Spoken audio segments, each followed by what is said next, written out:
I am over the moon excited to bring to you our special guest today, Marisa Peer. How are you? Welcome to the Brave Entrepreneur Podcast. I am your host, Jena Rodriguez. Entrepreneurs are leading the way and creating a whole new level of possibility. Each week, listen in to hear how brilliant entrepreneurs share their brave secrets. Entrepreneurship is not the easy way. It is the brave way. Now let's get our brave on.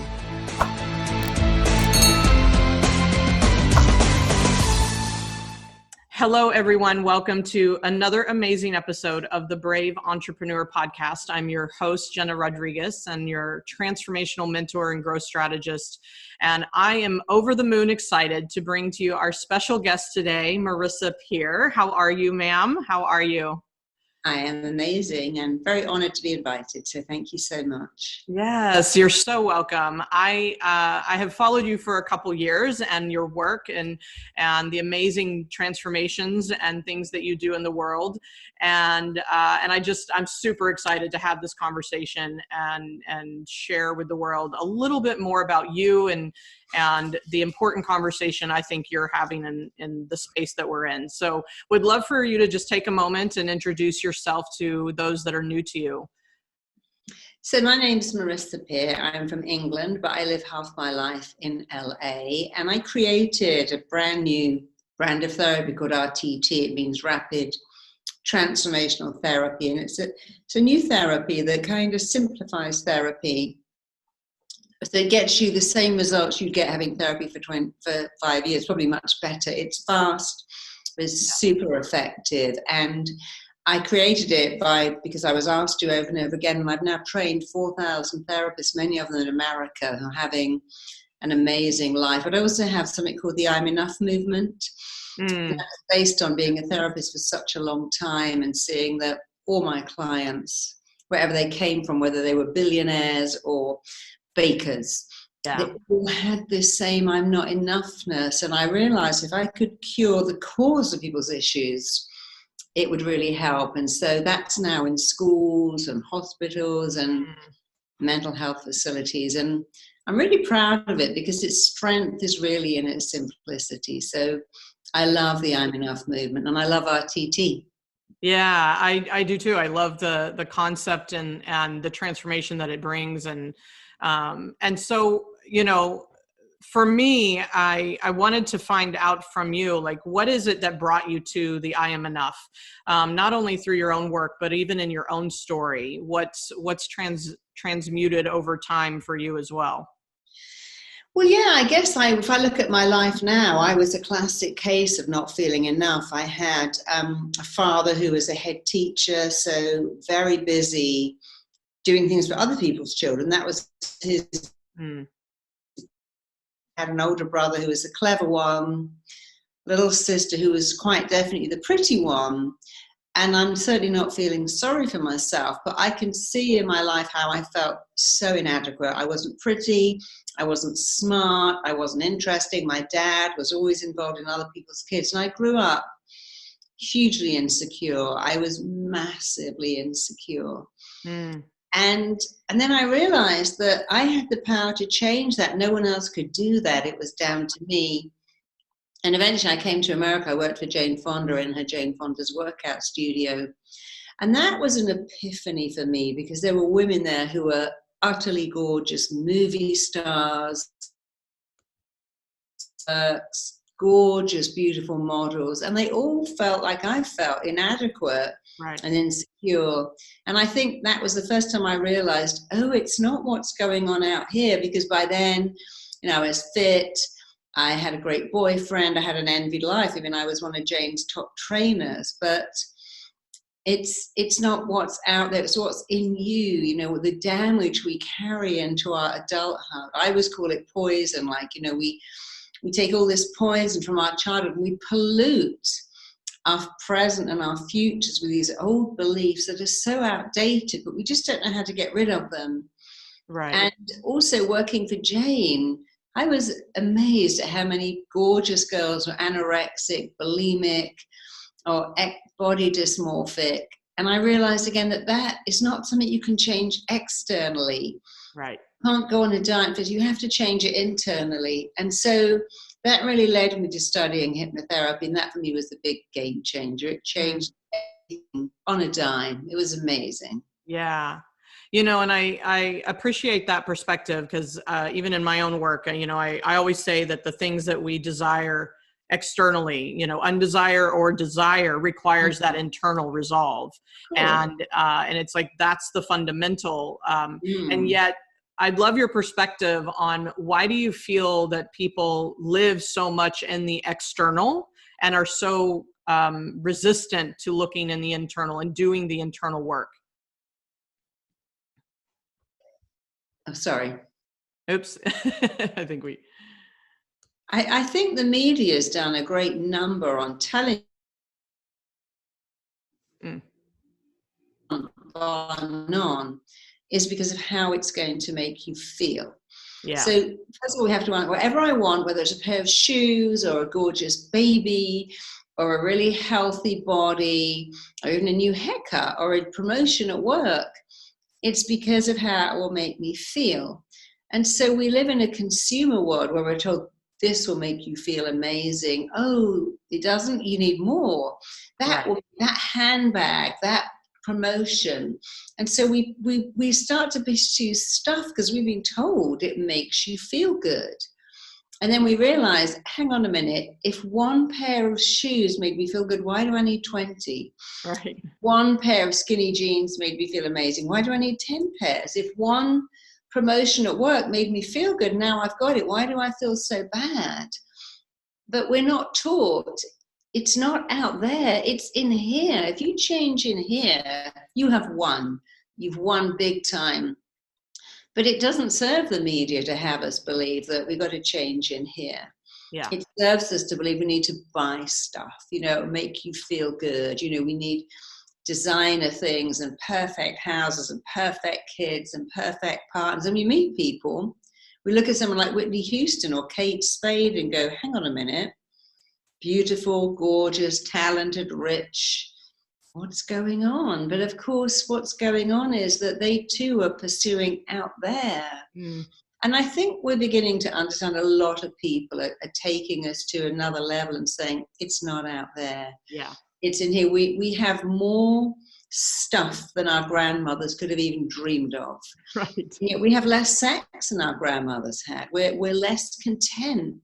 We have less time to do stuff. And a lot of this being at home now, I think is making a lot of people reconsider, actually, I haven't been able to shop for a month. Do I need all this shopping? Do I need all this stuff? Do I need to be buying all this stuff? Like for me, it was my husband's birthday 2 weeks ago and my birthday last week. And I'm like, oh, can I get my husband? And we have a great site called Nextdoor.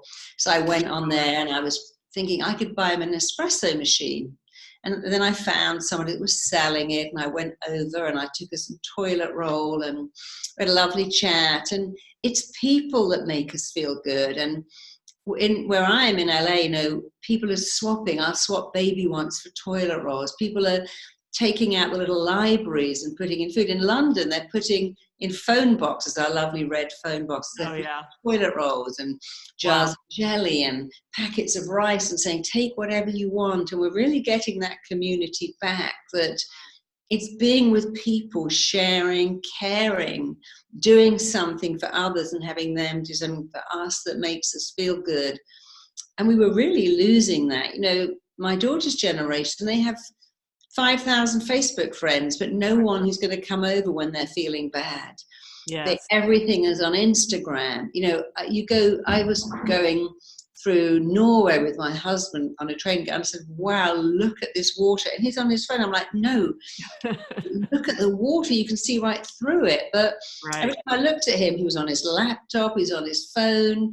I went to see one of my clients who's a rock star in concert, and everybody was filming it, but they're not engaging because they're so busy filming it, filming their dinner, filming the show, filming the restaurant, sitting down, and everyone's got their phones out. And we've kind of forgotten how to connect. Yeah. And we've also forgotten something even more important. Your happiness on the planet is linked to how good you are at connecting. Right. I do see that. And the question that popped up for me was, there's like a reconciliation between no longer needing the pursuit of things and external, and then going internal and really finding a way to connect. So how do you help people can reconcile the desires they still have for the things, right? The material things per se, and yet being so more connected with yourself and connected to the fundamental. And there's nothing wrong with wanting things. I'm the first person to say I love a nice pair of shoes, right? A nice handbag. I love that. So what you have to do is sit down and think, how would I feel if I got that item? How would I feel? And can I get the feeling without it? Could I get the same feeling without the thing?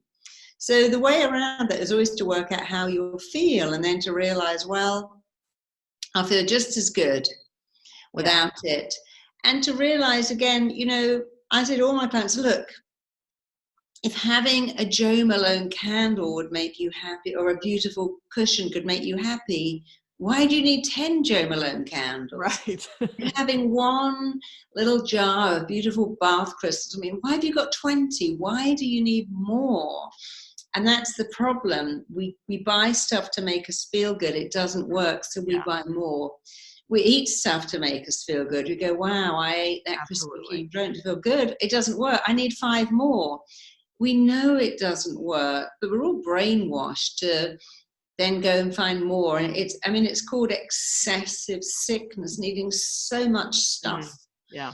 And I find my clients who got the most stuff, that one of my clients said, when I screamed at my kids because I just spent ages making all the cushions look right and all the bed cushions, and I thought then this is wrong, and I don't need the cushions. Stop it. We make our lives so complicated looking for perfection. And honestly, I've worked with clients that are supermodels, movie stars, millionaires, and I can tell you without even thinking about it, the unhappiest people in the entire world, bar none, are those who try to be perfect. Not only are they the unhappiest, they're also the loneliest, because there's no such thing as being perfect. And when you try to be perfect, first of all, you can never be perfect. So you're now in a race that not only can you not win it, there's no finishing line ever. Exactly. And secondly, we like the basis of friendship is we choose people who are like us. And the minute you pitch yourself as perfect, people don't really like you because they can't relate to you. So now you're lonely, you're alone, you're unhappy, and you're chasing something that you could never reach. And even if you could reach it, it wouldn't make you happy. And, I've worked with enough movie stars, and sometimes I think, oh my God, and I feel in awe of them. And then in comes this often quite ordinary looking person, sometimes breathtaking. They always say, I'm really miserable. I don't like this stuff. I remember talking to Eric Clapton's wife long ago, Patty Boyd. Right. And George Harrison wrote that song, Something in the Way You Move, about her. And Eric wrote Wonderful Tonight, and Layla. She married 2 rock stars. She was a model. I said, what was that like? She said, it was horrible. It was a curse. People thought some goddess was going to walk in the room, and it was just me. Yeah. And I always felt I couldn't live up to that. When I saw myself on Vogue, I saw every flaw, every little flaw. And I find that truly beautiful women, they're always saying, but I've got this downy hair on my bottom. I've got this something, and they look for their flaws. And that's another thing. Whatever you look for, you will find it. Yeah. So stop looking for your flaws and look for what makes you lovable, which is really a warm heart. I had a stunningly beautiful mother who was always on a diet, always trying to look good. And I had a grandmother who had arms like sides of ham and knitted, and her arms were the best place in the world. She baked, she cooked, she was frumpy and dumpy. To me, she was just the most beautiful thing I'd ever seen in my life, because it's not fun having a mum who's always dieting, always stressing, always worrying about what they look like. Children don't remember that. They remember, did you make cakes with them? Did you make daisy chains? They don't remember that the house was always clean. And I think it's a great shame what we're doing to a whole generation. We're making a whole generation of people ill. I mean, the epidemic now, bulimia, anorexia, and it's gone to men. Men now have body dysmorphia. They've sort of got into our world now. I don't know what we think we're doing to people, pushing this image, fake images of perfection, so Instagram. And it's so sad that people now are obsessed with the outside, not the inside, because the inside is all that matters. The outside is just a wrapping. Right. And it's interesting because that was one of the reasons I was so excited to speak with you, is because my commitment is, and I've been in some of my history. I've been in the modeling world. I was a makeup artist. I was in the fashion design in my early 20s. And so therefore it was about the image, but what more importantly for me was about the transformation. And yet now my commitment is to transforming the inside out. And because you can't find it on the outside. And so that's why I was so excited to share you and your message, because especially during these times, I don't think we can ignore it on this session here. It is for me like a profound need and opportunity to go inward. And yet it's probably the most, it's like just a couple months ago, what I heard for myself was the illness, the divisiveness, the chaos, the war, like all of the divide that we were feeling and have been feeling. I felt it came down to one thing that we need was an emotional revolution in ourselves and in our, individuality. And so it's a time in my opinion, and I would love your perspective, is what is it that people need to be focused on? Because like you said, if you focus on it, you'll find it. And I would love to speak to what do they need to be focusing on right now so that they will find it on the other side of this, situation that we're all in. Well, we're all very busy. We all want to be the very best we can be. Of course we do. I would want my daughter to be the very best she could be. I want to end my life knowing I was the very best version of me I could be, not the very best version of someone else. But to change behavior, you have to understand it, even to accept it. And the thing about human beings is there's certain things that once you know them, they're a game changer. The first is that we are hardwired to find connection and avoid rejection. That is a big thing because that's how we survive. Even babies know if I connect to my mum, I'm going to survive. If I connect to this person who's after me, I'll survive. So we are human beings that need connection. And in this third place now, work on your connection. Secondly, we don't like loss. The mind is wired to think loss is very painful, that there's no good loss, even weight loss. 500 years ago, nobody celebrated losing weight. That was a terrifying thing. And in Africa to this day, they call AIDS the going skinny, thin disease. So the mind doesn't like loss of any kind. And if you're in any situation like now, you have to look at, if you keep saying, I've lost my freedom, I can't go out, I'm trapped in the house, I'm stuck indoors, I'm locked in, I'm in quarantine, none of which is true, but we are not in quarantine. We're not even in lockdown. People aren't coming around and locking us in. We get to go to the store and the pharmacy and to go for a walk. And it's not perfect, but if you call it lockdown, Armageddon, all my freedom's gone, I'm locked in, then you feel that tremendous sense of loss. And if you say, okay, I'm safe at home, it's a good place to be, and I've got some time to learn something, you cope better because we react 3 times more to loss than to gain. 100%. We hate loss. It's why people can't succeed at weight loss, because the mind's like, you lost something, I'm going to get that back.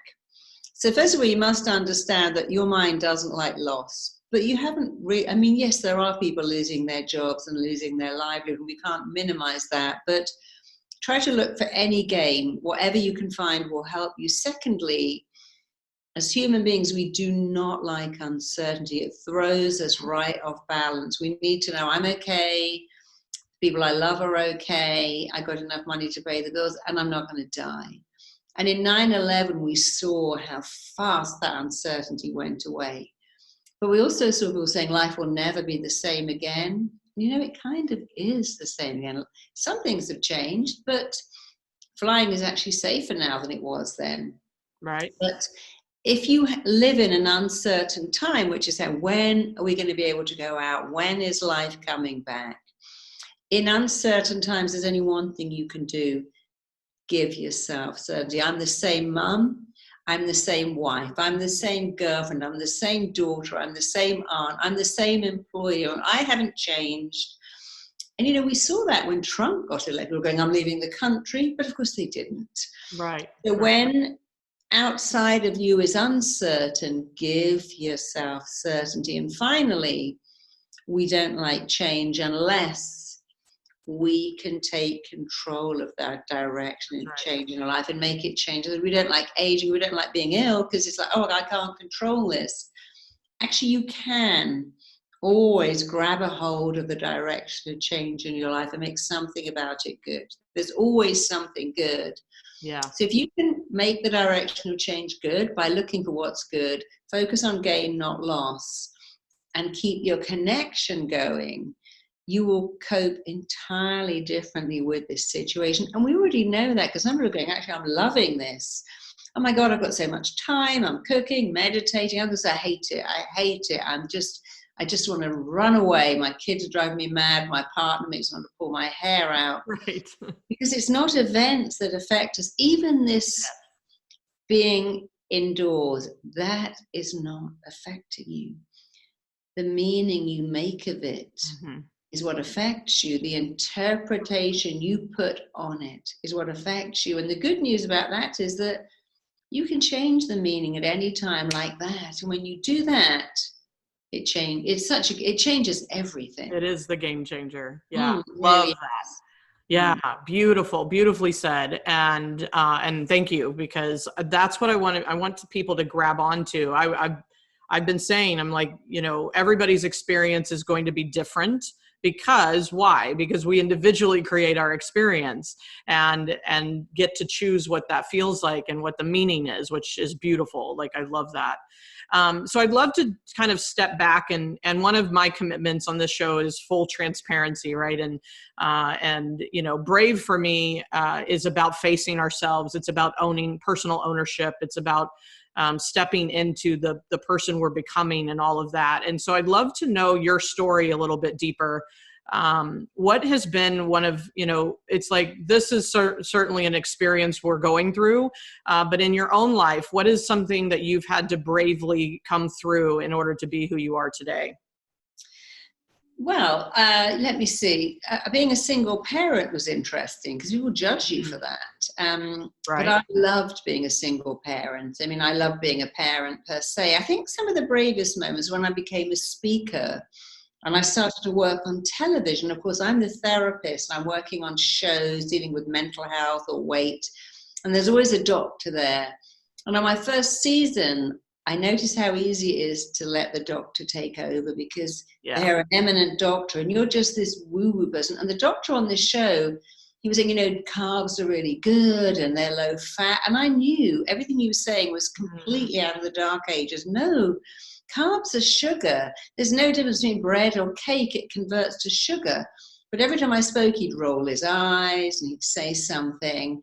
Wow. And I really didn't say a lot, but in the second season, I thought, no, I'm not doing that. But you have to be brave when you have a voice, especially as a woman in a male-dominated world, because we have to remember all therapists were male. There weren't any females. It's like doctors. Right. And so being brave enough to say, you know what, I know you think that's right.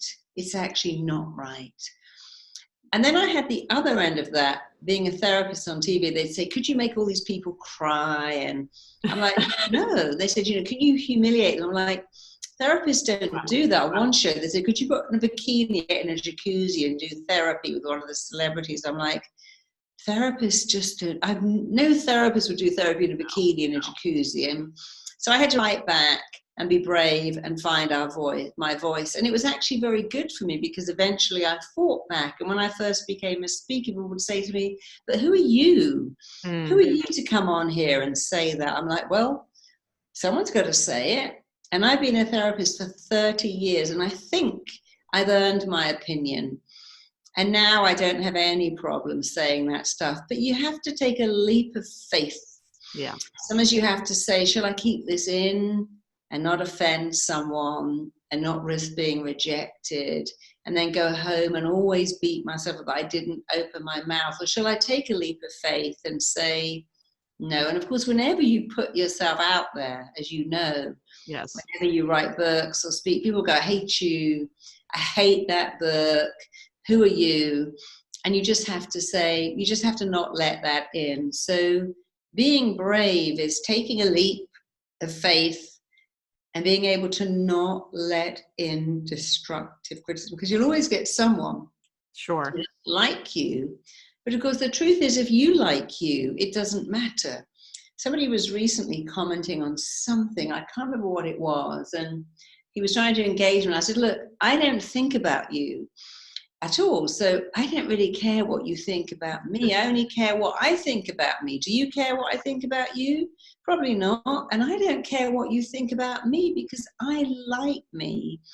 And actually, your mean, snipey, critical, horrible comments mean that you really don't like yourself. And I feel very sad, and I hope you find some peace. And then I just got off the call. So liking yourself really helps you deal with the trolls and the critics. But, you know, if you want a bigger life, you can't think, it's a bit like saying, you know, I worked with someone recently who wanted to be a famous actor, but they couldn't cope with the rejection. I'm like, look, they're a package. You want to act, you must be able to accept rejection. Right. You can't have one. It's like saying, I want a baby, but no pain, only joy. Right. One day that baby goes out at 18 and doesn't come home till 6 a.m. or brings home this hideous boyfriend or girlfriend. You can't just have the good bits. Yeah. They go together. You know, we always try to, I want love, but I couldn't cope with being rejected. Right. I want to be noticed, but only for good stuff. And you have to really be able to recognize something that was a revolution in my life, was to recognize that nobody can reject me unless I give them my consent. Only this week, somebody wrote to me and said, you've stolen all Louise Hay's work, and how could you do that? And I said, first of all, I knew Louise Hay. And secondly, she was a lovely, lovely person. Right. She wasn't a therapist. She never studied hypnotherapy. I haven't stolen any of her work, and she'd be the first person to agree. But, you know, I don't need to tell that person that. I need to know. I know I didn't do that. Right. You just have to not let that in, not letting in destructive criticism, and recognizing that only I can reject me. You can say mean things, but only I can really reject me. And when you realize that, it really changes everything. Yeah, so good, because and I think a lot of people are up to some of the bravest, you know, things they can go through right now, and being with themselves more than the distractions of life, right? Like really looking at themselves, being with them and their families and all of these things going on. And what I was hearing inside of your share is the bottom line, which you know, you speak to, which is when you know you're enough, then all of that other stuff doesn't matter. Yeah. Right? When you know you're enough, then what other people say is their business, not yours, right? And I really appreciate that. I've definitely, I mean, the whole reason for opening this podcast conversation is because of the brave things that I've done in my own life. And I know if we can do it, they can do it, right? Yeah. If we can step in, then they can too. People get very confused about bravery and think it's something you're born with. Yeah, and that right. Brave people naturally have this thing, but brave people and scared people, they're the same. The difference is that, you know, we all face rejection. Somebody says something mean, your first boyfriend dumps you, something terrible happens, and people do one of two things. They either go, that's it now, I could never work in an office again because I got fired in front of everyone, and no. This guy ripped out my heart and stamped all over it. That's it for me. Yeah. I had one round of IVF. I lost the baby. Never again. And they give up. And the second group have the same pain, but they get up again, because success is not about never failing. It's how fast you get up. And people who are brave are not that different to people who aren't, except they make a decision. Yes. No, I'm getting up and I'm going back. And is the what I call the bounce back factor. And you can learn how to have bravery. I teach people all the time, brave people, when they get rejection, they simply come back. Meryl Streep, she was auditioning for King Kong, and the director said, Meryl, you're not pretty. You will never make it as an actress. Go away and do something else. And she said, I listened to him and I thought, well, that's an opinion in a sea of opinions.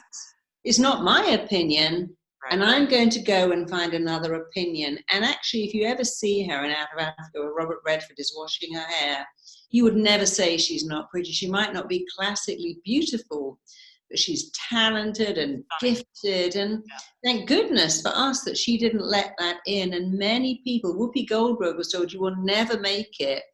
And a black girl from the projects who's not beautiful, you have no chance. Danny DeVito was told, you can't be a Hollywood actor. Right. So people think that brave people are born brave and have had no adversity. They've had a lot. Yes. Oprah Winfrey, Tony Robbins, but they come back.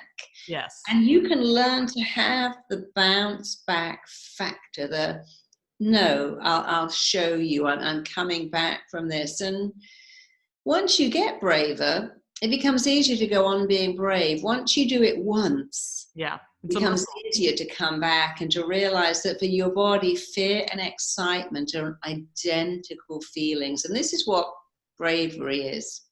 I love it. Imagine you're going to give a talk and you're thinking, oh my God, my stomach's going in summers, I've got this adrenaline in my fingertips. A brave person goes, oh, I'm excited.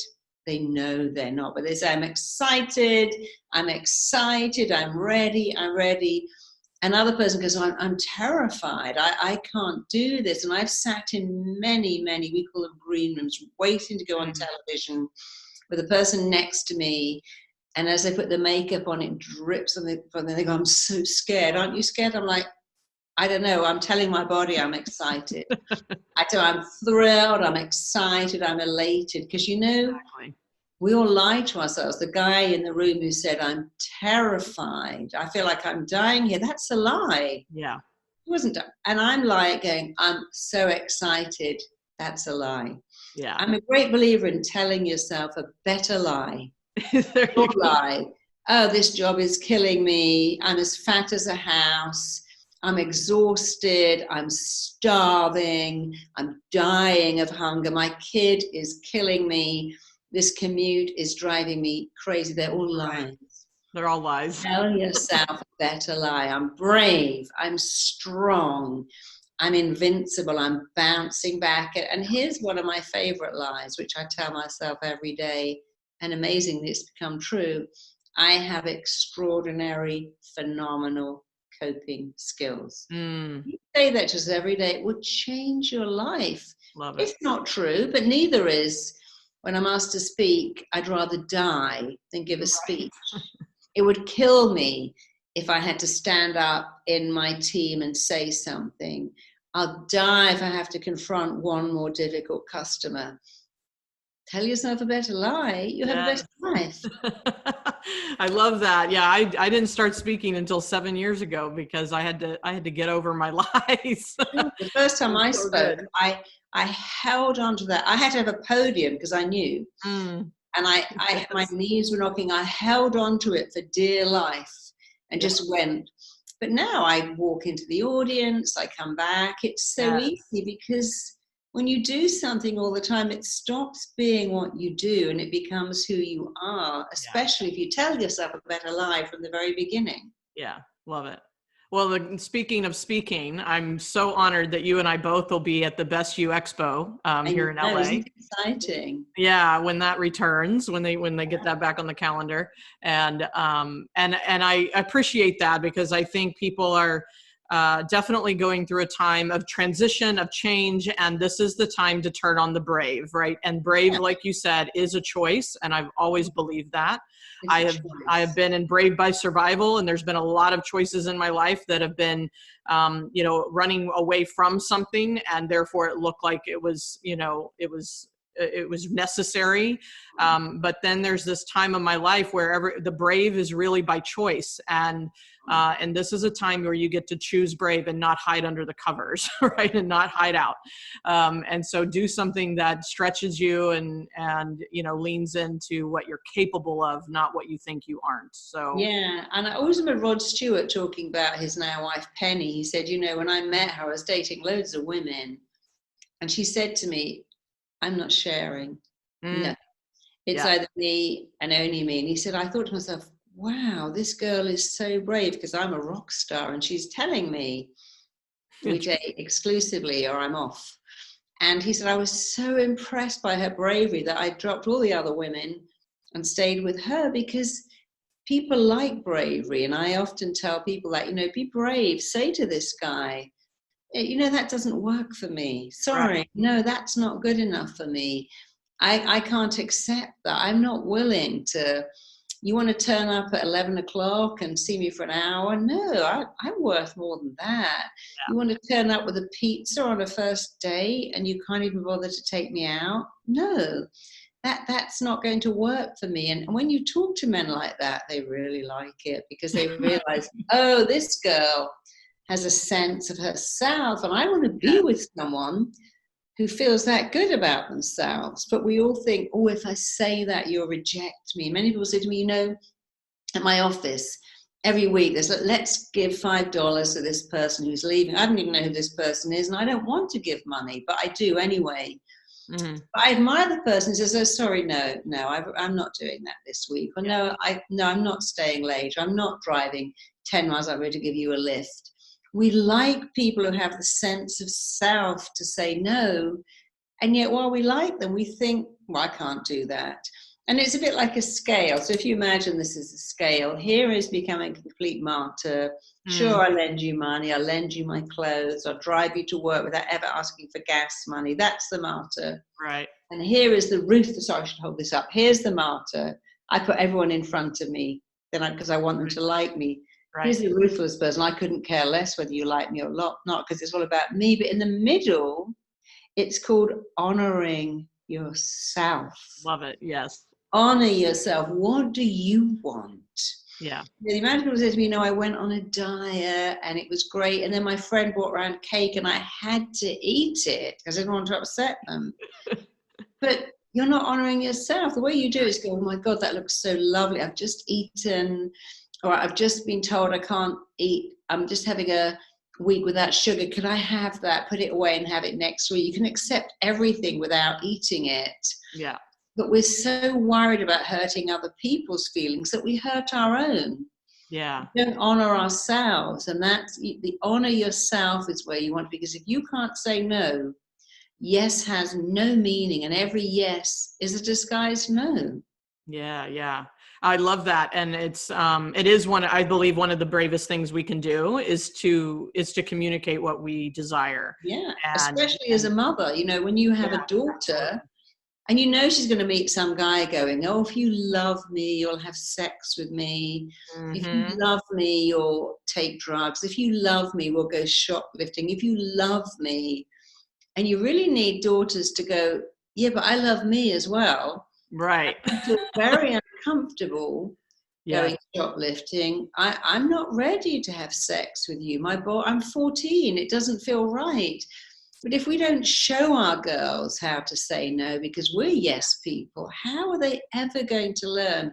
If we don't allow our kids to argue and have an opinion, where will they learn? Yeah. To say no. And I see so many, many kids, boys and girls, trying to make some person love them or like them, buying their affection, because their parents never allowed them. It's like, don't you say no to me.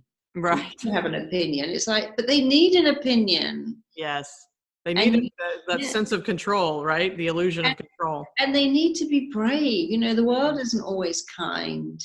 Right. There are a lot of people going to reject our children, but if we teach them, look, the most important word you'll ever, not from that idiot boy or girl, they're from you, the most important words you will ever hear are the words you say to yourself. So before you go on a date, why don't you go, hey, I'm amazing, I'm kind, I'm warm, I'm funny, I'm great.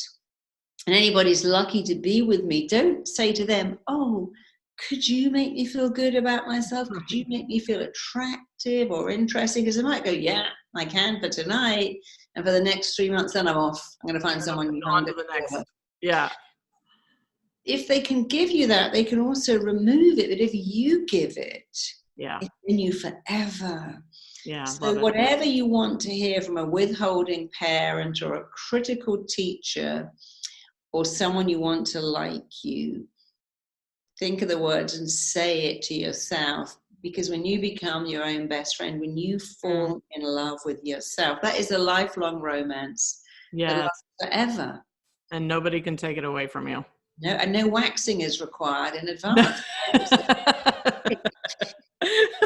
All that upkeep is not necessary. Is needed. The Botox is Yeah. Yeah, speaking of, I've been married 19 years to a musician. So, wow. I think he likes my brave. Men find confidence really sexy, really sexy. Yeah, and women, we're so taught to be people pleasers, and we forget that if you go on a plane, you want a really confident pilot who can handle it. If you go to the doctor, you want a confident, because you're in the best hands. You are fine. You don't want to go, well, I don't know. I mean, I'll do my best. I'm not really that good. Sometimes I have good days. Confidence, reassuring, and men find it really, really sexy. And, you only have to look at Charles, Camilla, and Diana. Diana was stunningly beautiful. Everybody loved her. Camilla was never beautiful, but she is such a confident woman. Right. And Charles liked that. He found the need. Men find neediness. After a while, it really bothers them because it's such hard work. And many of my clients go, oh God, my first girlfriend was a model, and she was always needing praise. Always, it was like going out with a racehorse. The amount of maintenance involved. And now I've got an ordinary girlfriend, and such a relief not to have to shore up that ego. Yes. Every day. And many, many beautiful models get left.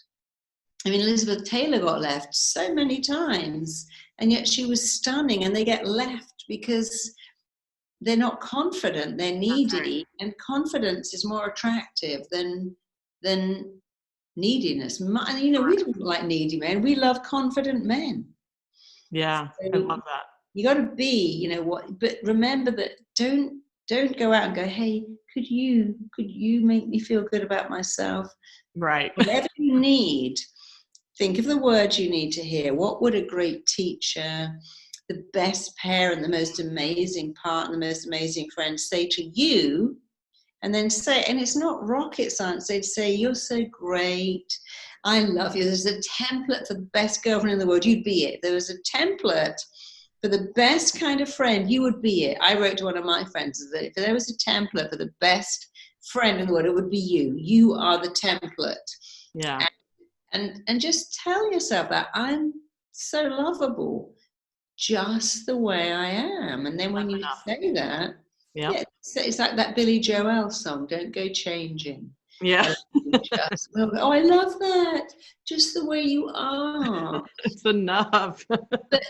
But he doesn't have to say it to you. You have to say it. Right. I'm enough. I'm enough is so powerful. It is. Strength is always in its simplicity and its innate honesty. Yeah. Love that. That was a mic drop. The simplicity, right, is powerful. I so appreciate you, Marisa. This has been a beautiful conversation, and I hope it's given people a chance to look within, reflect within. And I think this is a huge opportunity this time of our lives to definitely lean into our brave and lean into our confidence. I think brave definitely equals confidence as well. And be our best friend right now, because our children are watching. I have a 15-year-old. I'm like, our children are watching. Girl or boy? Girl, Sophia. Yes, she's amazing. And I think, it's important to find ourselves in the midst of all of this change and transition. So you're definitely a voice for that. And I really appreciate our time together. So and for the musician's wife, you know too that hmm, if you find it hard, find a little song. Don't stop me now, I'm having a good time. It's a new day, it's a new dawn, I'm feeling good. That song from Dirty Dancing, I'm having the time of my life. You see, that's a good lie. Sing yes. that song when you wake up every day, and eventually your mind thinks, well, you say this all the time, it must be true. And then it becomes true. So find the lyrics of a song, This Girl Is on Fire.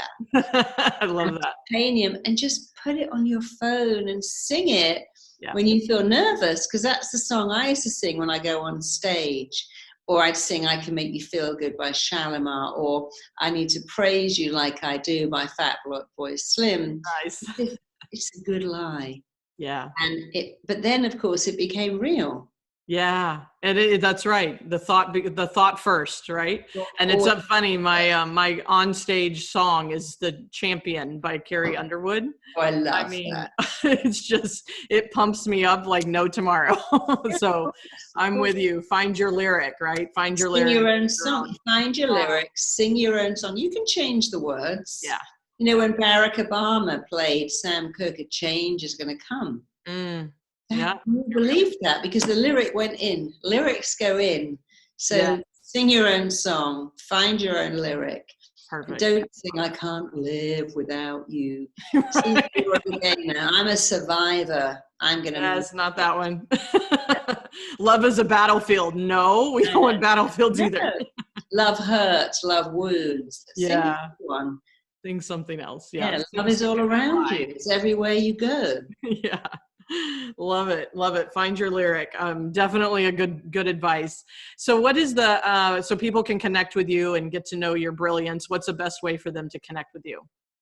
MarisaPeer.com. If you go to MarisaPeer.com, we give tons of stuff away. We have free audios, money blocks, love blocks, health blocks, success blocks. They're all free. Love it. If you want to learn how to do RTT, because no background in therapy is required, go to rtt.com and you can learn how to do exactly what I do, even online.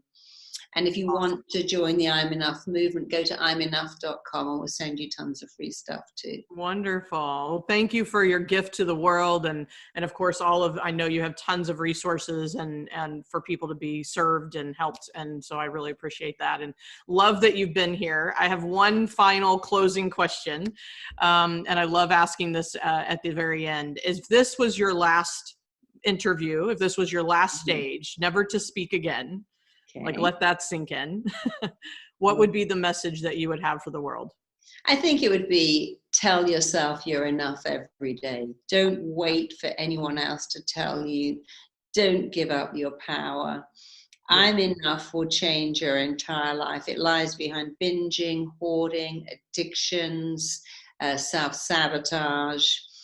And when you know that you're enough, it's the wording that changed my entire life. And arm yourself with that, and your life will be amazing. Yeah, love it. That's all you need is I'm enough. I love it. Well, thank you again. This has been an amazing episode, and just really feel honored to be in your presence. So appreciate you. And for everyone watching and listening, let's go get our brave on, especially now. See you on the next episode. Thank you so much for inviting me. You're so welcome.